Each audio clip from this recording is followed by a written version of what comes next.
Assalamualaikum warahmatullahi wabarakatuh dan salam sejahtera. Dalam video ini kita akan bincangkan teknik menjawab matematik SPM 2022 kertas 2, bahagian B dan bahagian C.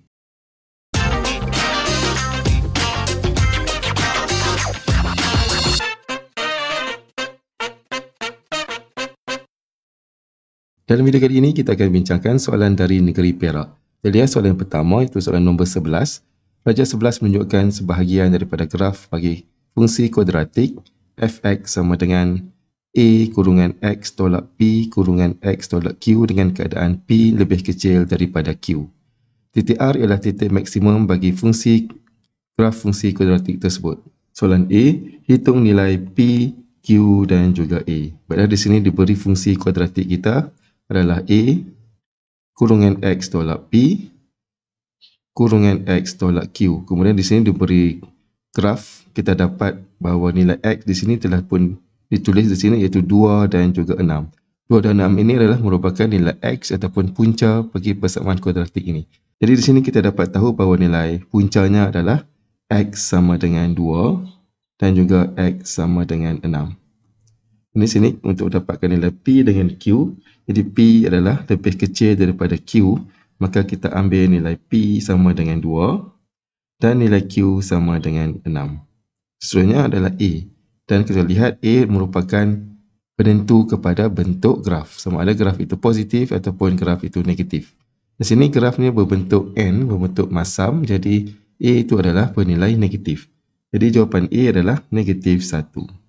Seterusnya untuk soalan B, tuliskan persamaan kuadratik tersebut. Jadi di sini kita akan gantikan nilai P dan nilai Q dan juga nilai A. Jadi kita dapat tadi bahawa nilai A-nya adalah negatif 1, tetap negatif 1. Seterusnya kita akan letak X tolak 2, kemudian X tolak dengan 6. Dan seterusnya kita akan kembangkan dalam kurungan. Kita akan dapat X darab dengan X, X kuasa 2. Seterusnya, X darab dengan 6 dari negatif 6X. Negatif 2 darab X, negatif 2X. Dan negatif 2 darab dengan negatif 6, kita dapat positif X, iaitu tambah 12. Kemudian, A adalah negatif 1. Jadi, kita akan darab negatif 1 dengan semua sebutan ini. Jadi, kita dapat X kuasa 2 negatif di sini. Kemudian, negatif 6 tolak 2X, kita akan dapat negatif 8. Darab dengan negatif 1, jadi tambah 8X. Kemudian negatif 1 darabkan dengan 12, dia dapat negatif 12. Dan kita dapat ungkapan seperti ini. Jadi untuk menulis sama dengan, kita akan letakkan sama dengan sifar di sini. Baiklah, seterusnya kita lihat soalan C. Tentukan persamaan paksi simetri. Kita lihat di sini, paksi simetri adalah berada pada kedudukan yang melalui titik R, iaitu titik maksimum. Untuk mendapatkan paksi simetri, kita akan menggunakan rumus, iaitu X sama dengan negatif B per dengan 2A. Untuk mendapatkan nilai B dan juga nilai A, kita akan tengok balik kepada persamaan kita pada bahagian B tadi. Iaitu kita ada negatif X kuasa 2 tambah 8X tolak 12 sama dengan sifar. Nilai A kita di sini adalah negatif 1. Kemudian B kita adalah 8. Dan C kita adalah negatif 12. Jadi kita akan gantikan nilai B dengan 8, kita akan tulis negatif 8 per dengan 2 darab dengan negatif 1. Dan kita akan dapat jawapan kita adalah X sama dengan 4. Seterusnya untuk soalan D, nyatakan koordinat titik R. Seperti tadi kita dah pun dapat bahawa paksi simetrinya adalah 4, iaitu nilai X di sini. Jadi kita kena dapatkan pula nilai pada paksi Y, iaitu nilai Y, untuk dapatkan koordinat. Jadi untuk dapatkan nilai Y, kita akan gantikan X sama dengan 4 pada persamaan kita, iaitu negatif kurungan 4 kuasa 2 tambah 8 darab dengan 4 tolak dengan 12. Kemudian di sini kita boleh terus tekan kalkulator, kita akan dapat nilai Y kita sama dengan 4. Maka koordinat untuk titik maksimum kita adalah 4, 4. Baiklah, seterusnya kita lihat pula dari segi pemberian markah. Untuk soalan A, kita nyatakan nilai P 1 markah, Q 1 markah dan A 1 markah. Kemudian untuk soalan seterusnya, itu soalan B, kita menggantikan nilai P dengan Q, kita dapat 1 markah. Kemudian jawapan akhir 1 markah. Kemudian untuk soalan C, itu masukkan nilai di dalam rumus 1 markah dan jawapan akhir 1 markah. Kemudian seterusnya untuk soalan D, kita dapatkan koordinat bagi titik maksimum, kita akan dapat 1 lagi markah. Dan maka keseluruhan untuk soalan ini adalah sebanyak 8 markah. Baiklah, seterusnya terlihat soalan yang kedua. Jadual 1 menunjukkan teburan kekerapan jisim dalam kilogram bagi 100 orang murid di sebuah sekolah. Berdasarkan jadual 1, lengkapkan jadual 2 di ruang jawapan. Terlihat pada ruang jawapan kita ada sempadan atas dan juga kekerapan longgokan.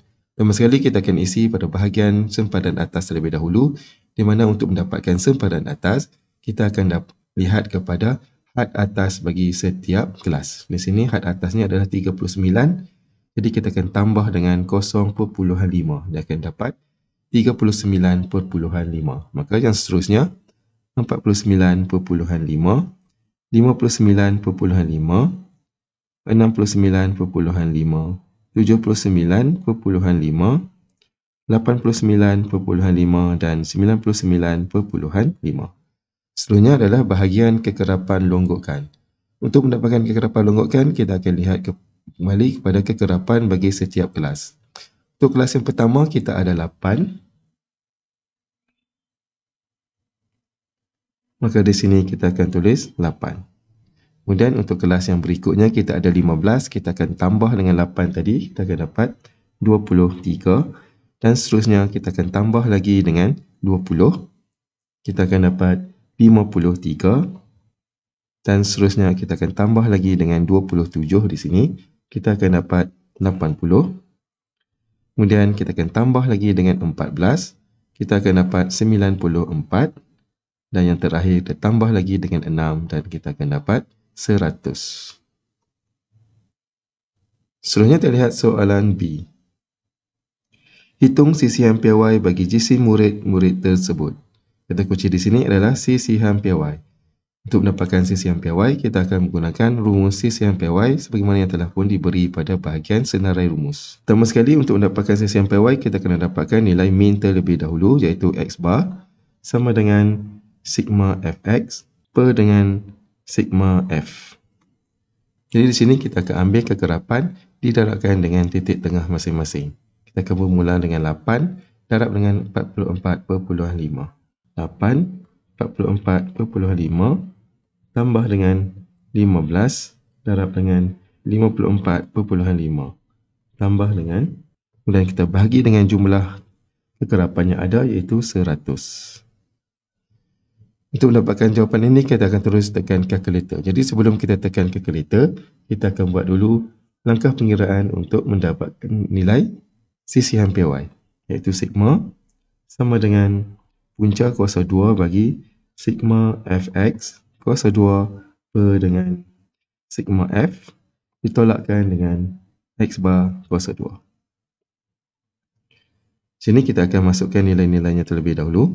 Itu kita akan ambil f yang pertama itu 8 darabkan dengan 44.5 terkuasakan 2 tambah dengan 15 kurungan 54.5 terkuasa 2 per dengan fx iaitu 100.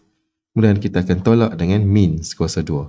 Min kita belum kira lagi, jadi kita akan terus menekan kalkulator. Memenangkan ini merupakan data terkumpul, jadi kita akan onkan frekuensinya. Caranya adalah kita tekan shift, kita tekan menu, kemudian kita tekan bawah dan kita ambil 3.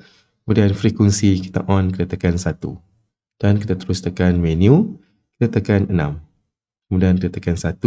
Di sini kita akan ada 2 lajur, iaitu lajur untuk X yang merupakan titik tengah dan kita ada satu lagi lajur sebelah kanan iaitu frekuensi. Jadi di sini kita akan masukkan nilai titik tengah dan juga nilai frekuensi yang ada.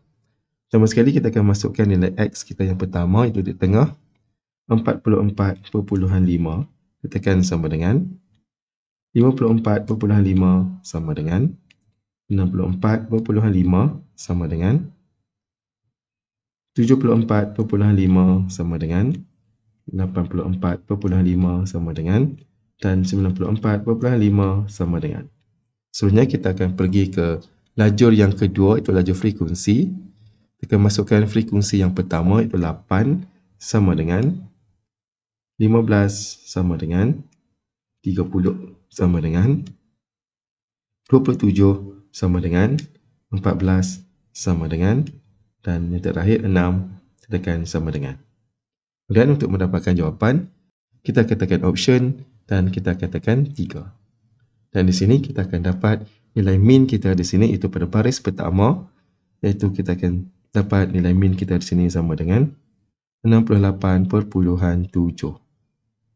Jadi di sini untuk langkah pengiraan sisi ampere Y, kita akan tolak dengan min kuasa 2, tolak dengan 68.7 kuasa 2. Dan di sini untuk mendapatkan nilai sisi ampere Y, kita ada daripada baris kelima kalkulator kita. Kita dapat 12.898. Baiklah, selanjutnya kita lihat pula bahagian C. Dengan menggunakan skala 2 cm kepada 10 kg pada paksa mengufuk dan 2 cm kepada 10 orang murid pada paksa mencancang. Lukis satu ogif bagi data tersebut. Jadi untuk melukis ogif, untuk paksa mengufuk, kita akan menggunakan titik tengah itu sebagai paksa X-nya. Dan untuk paksa mencancang, kita akan gunakan kekerapan longgokan sebagai paksa Y-nya. Maka pertama adalah dengan membuat paksi mengufuk dan paksi mencancang sebagaimana yang telah pun diberi skalanya, iaitu untuk paksi mengufuk 2 cm kepada 5 dan paksi mencancang 2 cm kepada 10. Kemudian kita akan plotkan titik-titik ini dan seterusnya kita akan sambungkan titik-titik ini dengan satu garis lengkung seperti ini. Inilah jawapan kita untuk ogif kita. Baiklah, seterusnya terlihat pula dari segi pemberi markah. Untuk soalan bahagian A, kita menulis sempadan atas dengan semua sempadan atas yang betul, terdapat 1 markah. Dan kemudian untuk kekerapan longgokan, kita tulis semua kekerapan longgokan yang betul, terdapat 1 lagi markah. Seterusnya untuk soalan bahagian B, kita mencari nilai means, kita akan dapat 1 markah di sini. Kemudian untuk mendapatkan nilai sisi ampere Y, langkah pengiraan 2 markah. Dan jawapan akhir 1 lagi markah. Seterusnya untuk soalan bahagian C, itu kita melukis ogif. Kita melukis paksi mengufuk dan paksi pencancang yang betul dengan skala yang betul, terdapat 1 markah. Kemudian kita plot dengan titik yang betul bagi semua titik, kita akan dapat 2 markah. Dan kita gariskan titik-titik ini dengan satu garis yang licin, kita akan dapat 1 lagi markah. Dan maka keseluruhan untuk soalan ini adalah sebanyak 10 markah. Seterusnya terlihat soalan nombor 13, iaitu soalan ketiga. Jadual 1 menunjukkan nama peserta daripada Persatuan Matematik dan Persatuan Sains yang mengikuti program kem kepimpinan. 2 peserta dikehendaki memberi ucapan di akhir program itu.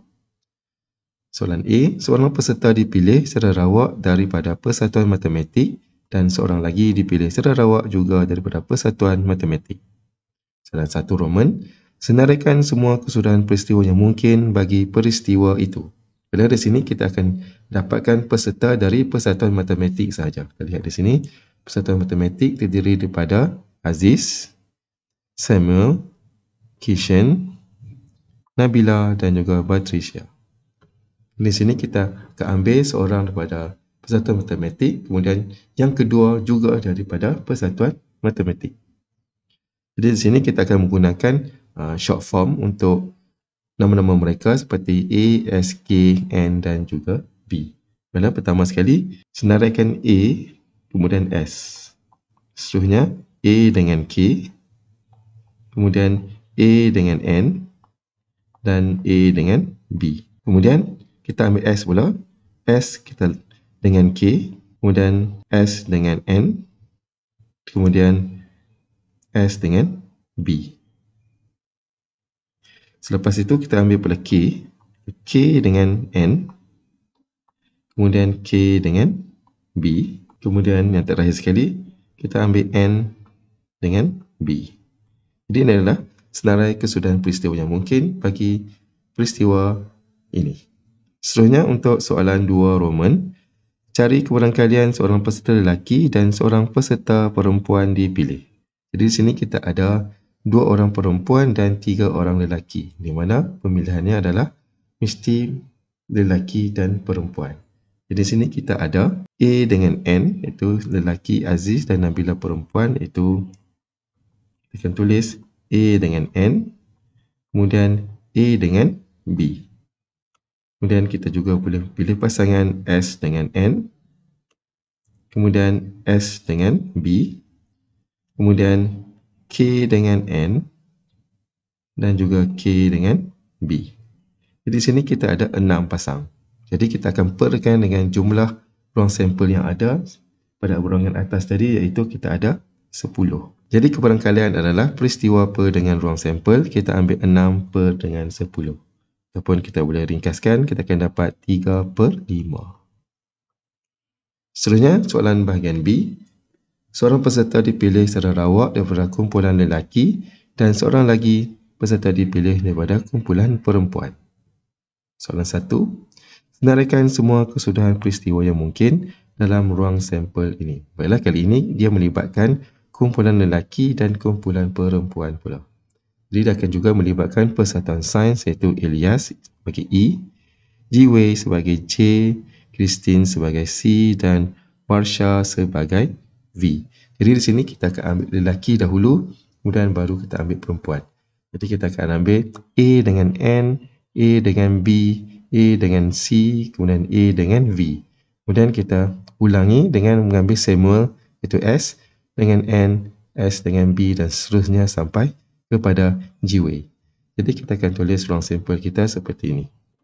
Jadi di sini kita ada 20 ruang sampel. Seterusnya terlihat soalan B, 2 Roman. Cari kebarangkalian bahawa kedua-dua peserta yang dipilih adalah daripada persatuan sains. Jadi terlihat persatuan sains terdiri daripada Ilyas, iaitu E, J, C dan juga V. Jadi di sini kita akan ambil pasangan yang melibatkan E, J dan juga C, V sahaja. Jadi di sini kita ada EC, kita ada EV, kita ada JC dan kita ada JV. Jadi di sini kita ada 4 per dengan keseluruhan ruang sampel per dengan 20. Ini jawapan kita, ataupun kita boleh ringkaskan, kita dapat 1 per 5. 1 per 5. Baiklah, seterusnya terlihat pula dari segi pemberian markah. Untuk soalan A, 1 Roman, senaraikan ruang sampel, kita akan dapat 2 markah. Kemudian untuk soalan A, 2 Roman, kita akan dapat lagi 2 markah. Seterusnya untuk soalan bahagian B, 1 Roman, kita senaraikan ruang sampel, kita akan dapat 2 markah. Dan soalan B, 2 Roman, kita akan dapat 2 lagi markah. Dan markah keseluruhan untuk soalan ini adalah sebanyak 8 markah. Baiklah, seterusnya terlihat soalan yang keempat, iaitu soalan nombor 14. Cik Aminah seorang pegawai perubatan di hospital swasta. Jadual 14 menunjukkan pelan keuangan Cik Aminah untuk tempoh masa sebulan. Soalan A. Adakah pelan keuangan Cik Aminah mempunyai kekurangan atau lebihan tunai? Berikan alasan anda. Baiklah, untuk mendapatkan kekurangan ataupun lebihan tunai, apa yang perlu kita buat adalah kita dapatkan jumlah pendapatannya di sini, iaitu 7880. Kita akan tolakkan dengan jumlah perbelanjaan tetap bulanannya, iaitu 3370, dan tertolak dengan perbelanjaan tidak tetap bulanannya, iaitu 1820. Jadi kita akan ambil 7880 tolak dengan 3370 tolak dengan 1820. Jadi kita akan dapat RM2,690. Ini bermaksud aliran tunainya adalah aliran tunai positif. Jadi di sini berlakunya lebihan tunai. Baiklah, seterusnya terlihat soalan B. Jika Cik Aminah berhasrat ingin membeli tanah yang bernilai RM300,000, berapakah tempoh masa yang diperlukan Cik Aminah jika menyimpan sebanyak RM2,500 sebulan? Di sini harga tanah itu adalah RM300,000. Kemudian kita bahagikan dengan jumlah simpanan bulanannya, iaitu RM2,500. Dan kita akan dapat 120 bulan. Seterusnya untuk soalan C, cadangkan satu pelan keuangan Cik Aminah jika dia ingin membeli sebidang tanah yang bernilai RM500,000 dalam masa 15 tahun. Kali ini Cik Aminah akan membeli nilai tanah yang berharga RM500,000. Kemudian di sini kita akan bahagikan dengan jumlah masa yang diperuntukkan, iaitu 15 tahun, dan kita darabkan dengan 12 untuk dapatkan dalam jumlah bulan. Kemudian kita akan dapat RM2,777.78 untuk simpanannya dalam masa tempoh sebulan. Jadi di sini kita boleh cadangkan bahawa Cik Aminah perlu meningkatkan lebihan tunai bulanan kepada RM7,777.80. Baiklah, sebenarnya terlihat pula dari segi pemberian markah. Untuk soalan A, langkah pengiraan 1 markah, jawapan 1 markah dan kita nyatakan dia adalah lebihan tunai 1 markah. Kemudian untuk soalan B, langkah pengiraan terdapat 2 markah, jawapan akhir 1 markah. Untuk soalan C, langkah pengiraan 1 markah, jawapan 1 markah dan menyatakan bahawa Cik Aminah perlu meningkatkan lebihan tunai terdapat 1 lagi markah. Dan maka keseluruhan untuk soalan ini adalah sebanyak 9 markah. Baiklah, seterusnya kita lihat soalan yang kelima iaitu soalan bernombor 15. Raja 15 menunjukkan 4 buah sisi 4 ABCD, NEFG, GHIJ dan KLMG. Soalan A, sisi 4 MJKL ialah imej bagi sisi 4 ABCD di bawah satu gabungan transformasi QP. Jadi lihat di sini, ini merupakan objek dan ini adalah imej. Kemudian dia melakukan gabungan transformasi Q dan P. Kalau terlihat, transformasi yang pertama di sini adalah pembesaran. Daripada objek datang ke sini, kemudian seterusnya dia akan melakukan putaran ke imej ini, iaitu putaran 180 darjah. Kemudian soalan 1 Roman, perihalkan transformasi P. Dalam soalan ini, kita perlu nyatakan satu transformasi sahaja. Jadi transformasi pertama yang perlu lakukan adalah pembesaran daripada objek yang kecil kepada imej yang lebih besar sebelum dia melakukan putaran. Jadi di sini kita kena dapatkan faktor skala iaitu K, di mana K adalah imej per dengan objek. Untuk mendapatkan imej, kita ambil satu sisi yang boleh kita kira di sini iaitu sisi EM. Kita ada 2. Kemudian objeknya adalah AB, 1. Jadi faktor skalanya adalah 2. Seterusnya kita kena dapatkan pula pusat pembesaran. Untuk mendapatkan pusat pembesaran, kita akan sambungkan bucu-bucu yang sepadan di antara objek dan juga imej. Contoh di sini kita ambil bucu F sepadan dengan bucu C. Jadi kita akan gariskan kedua-dua bucu ini menggunakan pembaris seperti ini. Kemudian kita ambil satu lagi bucu M sepadan dengan bucu D. Kemudian kita garis dan kita akan dapat satu titik temu di sini iaitu pada kedudukan negatif 10, negatif 2. Jadi pusat pembesaran kita adalah pada kedudukan negatif 10, negatif 2. Jadi kita boleh nyatakan bahawa transformasi P adalah pembesaran faktor skala 2, pusat negatif 10, negatif 2.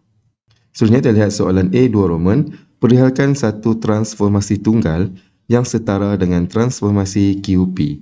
Jadi sebelum ini kita nyatakan bahawa dia adalah transformasi pembesaran, kemudian daripada pembesaran dia akan melakukan putaran. Dan untuk soalan kali ini, dia hanya lakukan satu saja transformasi untuk terus mendapatkan imej ini. Jadi apakah transformasi tersebut? Dan kalau kita lihat, saiz objek dan imej adalah berbeza. Jadi dia merupakan pembesaran juga. Dan kalau kita lihat lagi, objek dan imej kedudukannya adalah terbalik. Jadi ini bermaksud faktor skalanya mesti bernilai negatif. Jadi di sini kita nyatakan bahawa dia juga merupakan pembesaran, faktor skalanya akan jadi negatif 2. Kemudian kita kena dapatkan pusat pembesaran. Jadi biasa untuk dapatkan pusat pembesaran, kita akan sambungkan bucu yang sepadan. Sini bucu M sepadan dengan bucu D. Jadi kita buat satu garis lurus di sini. Seterusnya L sepadan dengan C. Jadi kita buat satu lagi garis sini dan kita dapati terdapat titik persilangan di sini iaitu pada kedudukan N ataupun koordinatnya adalah negatif 2, 2. Jadi jawapan kita untuk transformasi tunggal ini adalah pembesaran faktor skala negatif 2, pusat negatif 2, 2. Seterusnya kita lihat soalan B. Sisi 4 EFMN ialah imej bagi sisi 4 GHIM di bawah satu transformasi pembesaran. Soalan 1 Roman, nyatakan pusat pembesaran itu. Jadi sekali lagi kita akan lihat pembesaran. Kemudian ini merupakan objek dan ini adalah imej. Jadi untuk mendapatkan pusat pembesaran, sekali lagi kita sambungkan bucu-bucu yang sepadan. Kita ambil bucu F sepadan dengan bucu H, kita sambung buat garis lurus. Kemudian bucu M sepadan dengan I, kita buat satu lagi garis lurus dan kita dapati dia bersilang di sini. Itu pada kedudukan 6, 6.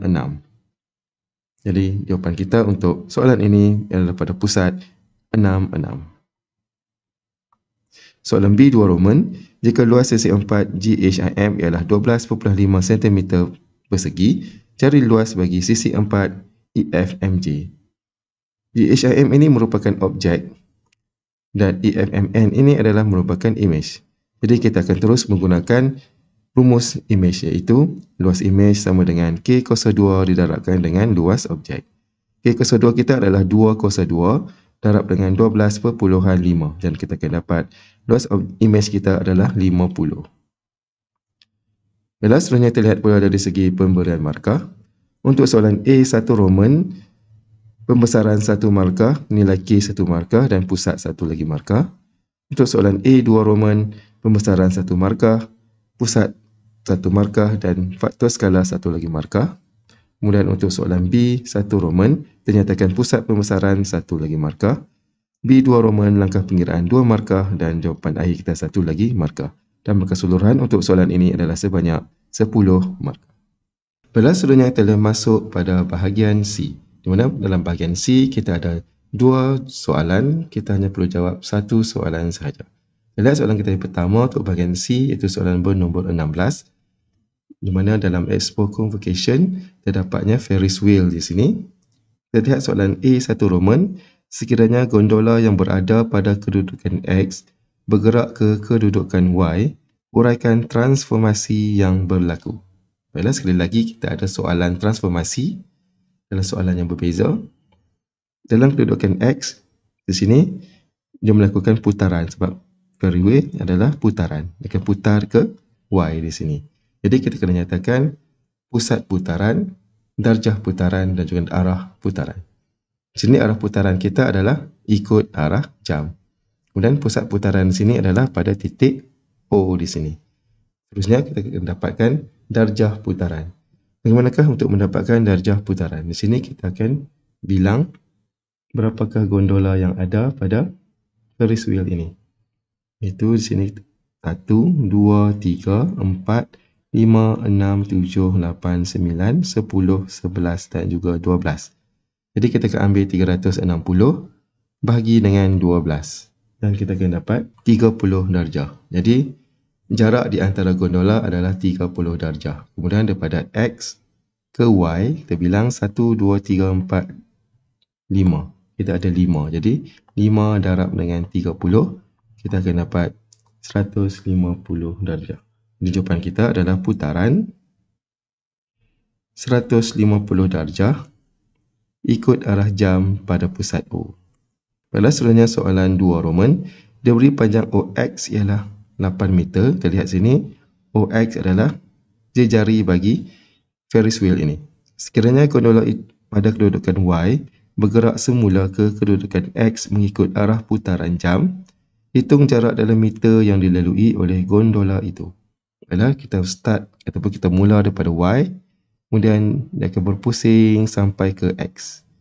Jadi berapakah jarak? Untuk mendapatkan jarak ini kita kena dapatkan panjang lengkung ini.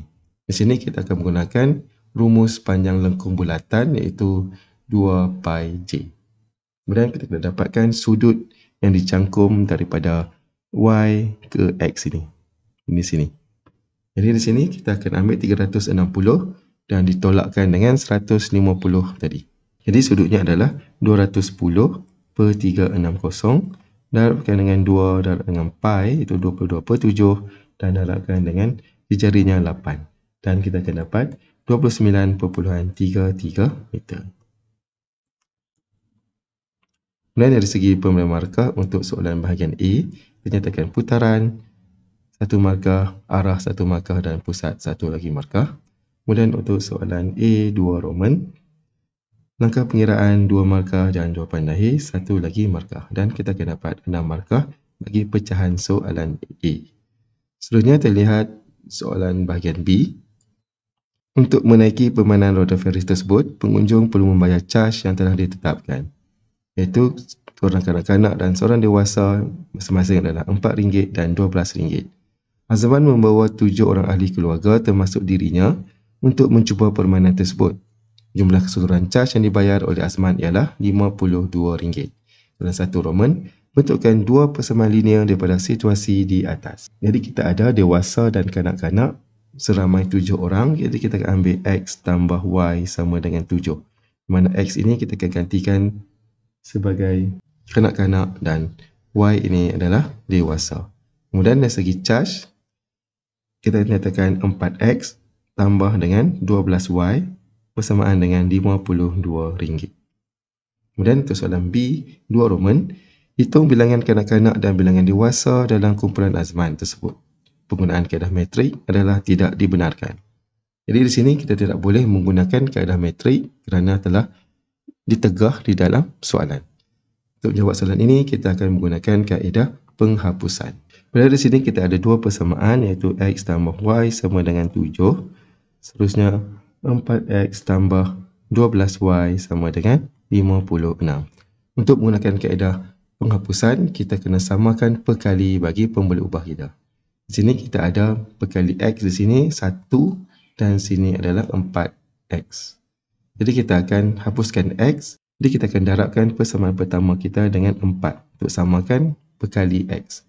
Terdapat 4X tambah dengan 4Y sama dengan 28.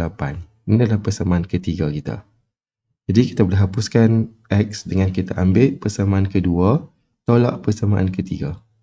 Jadi 4X tolak dengan 4X, terhapus X di sini. 12 tolak 4, kita dapat 8Y. Kemudian 56 tolak dengan 28, kita dapat 24. Maka Y di sini kita akan dapat 24 bahagi dengan 8, kita dapat 3. Kemudian untuk mendapatkan nilai X pula, kita gantikan Y sama dengan 3 ini di dalam persamaan pertama, iaitu X tambah Y sama dengan 7. Jadi X tambah 3 sama dengan 7. Jadi kita dapat X sama dengan 4. Kemudian dari segi pemberian markah untuk soalan bahagian B ini, kita menulis dua persamaan linear, kita dapat masing-masing 1 markah. Kemudian untuk soalan B2 Roman, kita menerbitkan persamaan ketiga, kita dapat 1 markah. Seterusnya kita singkirkan satu pemboleh ubah 1 markah. Jawapan untuk Y 1 markah dan jawapan untuk X 1 lagi markah. Dan kita akan dapat 6 markah untuk pecahan soalan B ini. Baiklah, seterusnya terlihat pula soalan bahagian C. Encik Ahmad ialah individu yang menguruskan permainan roda Ferris berkenaan. Sekiranya sepanjang 14 hari expo tersebut berlangsung, beliau telah menjana keuntungan bersih sebanyak RM9,500. Beliau berhasrat untuk menyimpan wang tersebut ke dalam bank Sinar. Kadar faedah yang ditawarkan ialah 5% setahun dengan pengkompaunan setiap 3 bulan. Hitung jumlah simpanan Encik Ahmad ada di dalam bank selepas 2 tahun. Baiklah, kata kunci di sini yang paling penting adalah pengkompaunan. Jadi kita akan menggunakan rumus yang melibatkan pengkompaunan iaitu MV, nilai matang. Iaitu MV sama dengan P darabkan dengan 1 tambah R per dengan N dikuasakan dengan NT. Kemudian P itu merupakan prinsipal, iaitu jumlah simpanannya iaitu RM9,500. Kemudian R itu adalah kadar faedah iaitu 5%. Kemudian N merupakan berapa kali dikompaun dalam tempoh 1 tahun. Kalau kita lihat di sini, perkompaunan setiap 3 bulan, maka dalam tempoh 12 bulan ataupun setahun akan berlaku 4 kali pengkompaunan. Kemudian T merupakan tempoh simpanan iaitu 2 tahun di sini. Jadi kita akan gantikan nilai-nilai tersebut iaitu 9,500 buka kurungan 1 tambah R iaitu 0.05 iaitu sama dengan 5%, bahagikan dengan N iaitu 4, tutup kurungan dan kita kuasakan NT. N adalah 4 dan T adalah 2. Kemudian kita terus tekan kalkulator dan kita akan dapat RM10,942.62. Dari segi pemberian markah, langkah pengiraan 2 markah dan jawapan akhir 1 lagi markah. Dan markah keseluruhan untuk soalan nombor 16 ini adalah sebanyak 15 markah. Baiklah, seterusnya terlihat soalan yang terakhir iaitu soalan yang ke-7, soalan bernombor 17A. Fitri dan Alia adalah rakan sekerja di sebuah syarikat. Fitri mendapat bayaran gaji RM5 per jam lebih murah daripada 2 kali gaji Alia. Andaikan gaji Alia ialah RMX per jam. Soalan 1 Roman. Hitung jumlah gaji bagi Fitri jika dia telah bekerja selama X tambah 2 jam. tulis dalam bentuk ungkapan algebra. Kerana di sini kita akan bandingkan gaji fitri dengan gaji aliyah. Kalau kita lihat di sini, gaji fitri adalah RM5 per jam, lebih murah daripada 2 kali gaji aliyah. Dan gaji aliyah adalah X. Bila 2 kali gaji aliyah bermaksud 2X. Kemudian kurang RM5, jadi kita tolak dengan 5. Kemudian dia bekerja selama X tambah 2 jam. Jadi kita darabkan dengan jam. Itu X tambah 2. Sini. Kemudian kita boleh kembangkan ungkapan ini, iaitu 2X darabkan dengan X, kita akan dapat 2X kuasa 2. Kemudian 2X darab dengan 2, dia dapat tambah 4X. Kemudian negatif 5 darab dengan X dapat negatif 5X. Dan negatif 5 darabkan dengan 2, kita dapat negatif 10. Kemudian kita ringkaskan, kita akan dapat 2X kuasa 2 tolak X tolak 10. Seterusnya soalan 2 Roman. Sekiranya gaji aliyah ialah RM10 per jam, berapakah gaji yang telah diperolehi oleh Fitri? Di sini gaji aliyah adalah RM10 iaitu X. Jadi kita gantikan saja X itu dengan 10. Kita ambil 2, darabkan dengan X 10 kuasa 2, tolak dengan 10, tolak dengan 10. Kita ambil persamaan pada 17A 1 Roman ini. Dan kita terus tekan calculator, kita akan dapat gaji fitri adalah RM180 selama X tambah 2 jam ataupun selama 12 jam bekerja. Baiklah, selanjutnya kita lihat pula dari segi pembahasan markah untuk soalan pecahan A ini. Untuk soalan 1 Roman, darab gaji fitri dan juga jam bekerja 1 markah dan jawapan akhir 1 markah. Untuk soalan 2 Roman, perkiraan 1 markah, jawapan akhir 1 markah, dan kita akan dapat 4 markah bagi pecahan soalan A. Kemudian lihat pula pecahan B. Jadual 17.1 di bawah menunjukkan markah prestasi yang diperoleh Fitri dan Aliyah dalam masa tempoh 5 tahun. Pada pendapat anda, siapakah yang layak mendapat anugerah pekerja cemerlang berdasarkan markah prestasi di atas? Berikan justifikasi anda. Baiklah, untuk mendapatkan jawapan ini, kita perlu dapatkan nilai sisihan piawai. Jadi kita akan lihat sisihan piawai mana yang lebih konsisten ataupun sisihan piawai yang lebih kecil. Di sini kita akan dapatkan nilai sisihan piawai Fitri dan juga Aliyah. Dan untuk mendapatkan nilai sisihan piawai, kita terlebih dahulu perlu mendapatkan nilai min. Jadi kita ambil Fitri terlebih dahulu, kita dapatkan min iaitu X bar. Kita akan tambah semua iaitu 40 tambah 70 tambah 90 tambah 85 dan tambah dengan 64, dan kita akan bahagikan dengan 5. Kemudian kita boleh terus tekan calculator. Jadi sebelum itu kita akan buat dulu langkah pengiraan untuk dapatkan nilai sisihan piawai. Sisihan piawai sigma sama dengan punca 2 sigma X kuasa 2 per dengan N tolak dengan X bar kuasa 2. Di sini merupakan data tak terkumpul, jadi kita akan gunakan rumus data tak terkumpul. Di sini kita akan masukkan nilai kita iaitu punca 2, 40 kuasa 2 tambah 70 kuasa 2 tambah 90 kuasa 2 tambah 85 kuasa 2 tambah 64 kuasa 2 per dengan jumlah data iaitu 5 dan ditolakkan dengan min. Jadi untuk mendapatkan nilai min ini kita akan tekan calculator. Pertama sekali kita akan tekan menu, kemudian kita tekan 6 dan kita tekan 1. Kita akan masukkan data kita. Yang pertama 40 sama dengan 70 sama dengan 90 sama dengan 85 sama dengan 64 sama dengan. Kemudian kita tekan option, kita tekan 3 dan kita dapat nilai min kita adalah 69.8. Kita tulis jawapan min terlebih dahulu. Kemudian di sini kita akan tolak dengan 69.8 kuasa 2. Untuk mendapatkan nilai sisihan piawai, kita lihat pada baris yang kelima. Itu nilainya adalah 17.668. Kemudian kita akan ulang benda yang sama untuk aliyah pula. Jadi untuk aliyah A, dapatkan X bar, kita akan ambil 80 tambah 65 tambah dengan 73 tambah dengan 58 tambah dengan 73 dan kita bahagikan dengan 5. Kemudian kita akan terus menulis langkah pengiraan bagi mendapatkan CCM piawai, iaitu punca 80/02 tambah 65/02 tambah 73/02 tambah 58/02 tambah 73/02 bahagikan dengan 5. Dan kita akan kira nilai min terlebih dahulu. Kita akan ulangi langkah yang sama seperti tadi. Kita tekan menu, kita tekan 6, kita ambil 1. Kemudian kita masukkan data kita. 80 sama dengan 65 sama dengan 73 sama dengan 58 sama dengan dan 73 sama dengan. Kemudian kita tekan option, kita tekan 3, kita dapat nilai min sama dengan 69.8. Jadi kita tolak 69.8/2. Kemudian dapatkan nilai CCM PY pada baris kelima 7.574. Jadi di sini kita akan bandingkan nilai CCM PY di antara Fitri dan juga Aliyah.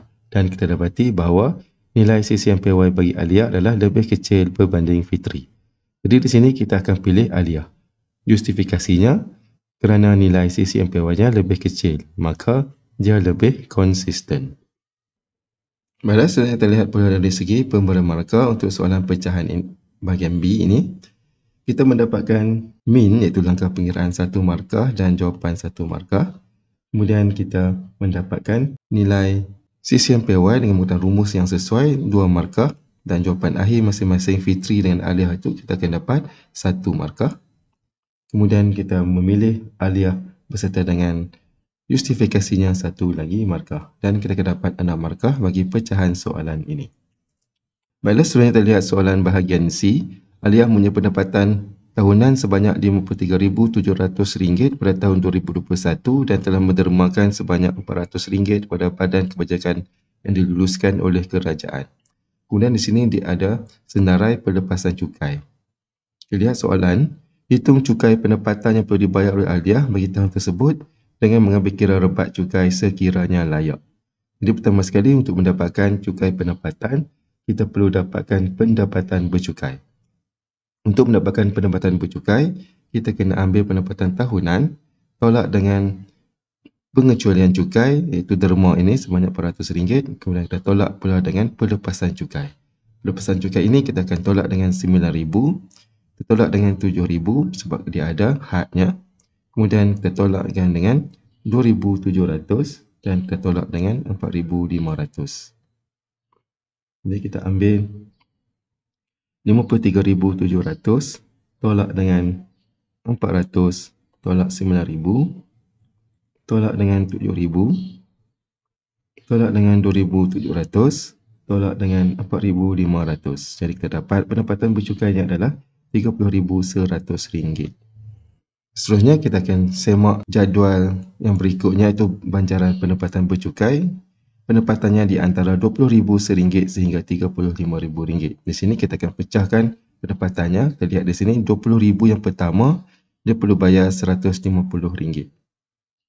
Jadi kita ambil RM20,000 yang pertama ini, Aliyah perlu bayar RM150. Kemudian bakinya kita ambil RM30,000, 100 tolak dengan RM20,000 dan kita darab dengan kadarnya di sini adalah 3%. Dan dia akan bayar sebanyak RM303. Kemudian kita akan tambah kedua-dua nilai ini, kita akan dapat RM453. Kemudian di sini mengambil kira rebat cukai sekiranya layak. Untuk rebat cukai ini, Aliyah adalah layak kerana pendapatan bercukainya adalah kurang daripada RM35,000 setahun. Jadi dia layak mendapat rebat sebanyak RM400. Jadi kita akan tolak dengan RM400 ini dan Aliyah akan membayar cukai sebanyak RM53 sahaja. Seterusnya terlihat pula dari segi pemberian markah, langkah pengiraan untuk mendapatkan pendapatan bercukai 1 markah dan pendapatan bercukai sendiri 1 lagi markah. Kemudian RM20,000 yang pertama terdapat 1 markah. Kemudian tolak dengan rebat 1 markah dan jawapan akhir 1 lagi markah. Dan markah keseluruhan untuk bahagian ini adalah 5 markah. Dan secara keseluruhan, soalan 17 ini membuat markah sebanyak 15 markah. Baiklah, sampai sini saja untuk video kita pada kali ini. Sekian, terima kasih selamat belajar dan jumpa lagi dalam video yang akan datang.